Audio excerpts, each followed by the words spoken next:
السلام علیکم دوستو، میں ہوں آپ کا دوست راجہ سفیان۔ آج کی اس ویڈیو میں ہم بات کریں گے کینیڈا کے ایک پارک کے نام کے بارے میں، جو کہ ایک ریٹائر فوجی کے نام پر رکھا گیا ہے۔ انہوں نے ایسا کیا کام کیا ہے جان کر ہر پاکستانی کا سر فخر سے بلند ہو جائے گا۔ دوستو، کینیڈا کے شہر میں ایک پاکستانی ریٹائر فوجی کے نام پر ایک پارک کا نام رکھ دیا گیا ہے۔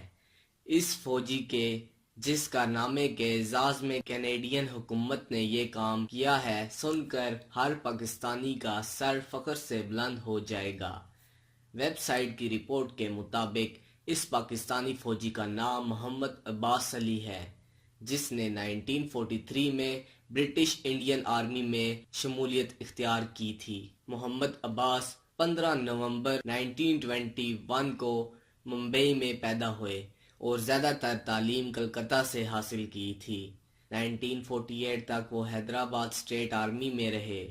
تقسیم کے بعد انہوں نے پاک فوج میں نوکری کر لی۔ 1970 کی دہائی کے آغاز میں میجر کے عہدے سے ریٹائر ہوئے۔ ریٹائرمنٹ کے بعد محمد عباس نے غریبوں کی مدد اور فلاح کے لیے کام شروع کر دیا۔ جلد ہی انہوں نے اس مقصد کے لیے چندہ جمع کرنا بھی شروع کر دیا اور یہ چندہ ملکی اور بین الاقوامی سطح پر مہم چلتے رہے۔ اس دوران انہوں نے بین الاقوامی اداروں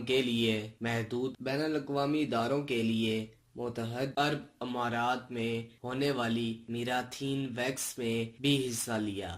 1989 میں وہ کینیڈا گئے اور وہاں اپنی فلاح کا کام جاری رکھا۔ ان کی یہ جدوجہد بالآخر فلاحی تنظیم مسلم ویلفیئر سوسائٹی کی شکل میں سامنے آئی۔ یہ تنظیم انہوں نے اپنی اہلیہ سرور جان بیگم کے ساتھ مل کر 1993 میں قائم کی۔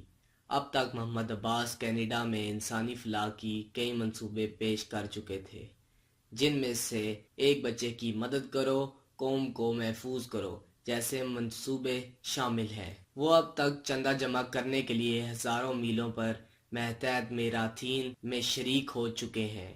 ان کی سب سے طویل میراتھن 2500 کلومیٹر کی تھی، جو متحدہ عرب امارات سے شروع ہوئی اور مکہ مکرمہ جا کر ختم ہوئی۔ اس میں انہوں نے کراچی کے ایک اسپتال کے لیے چندہ جمع کیا تھا۔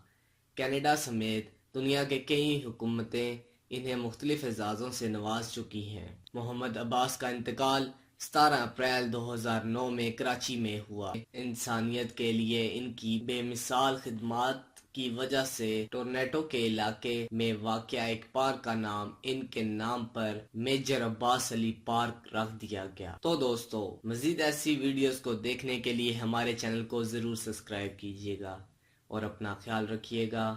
اللہ حافظ۔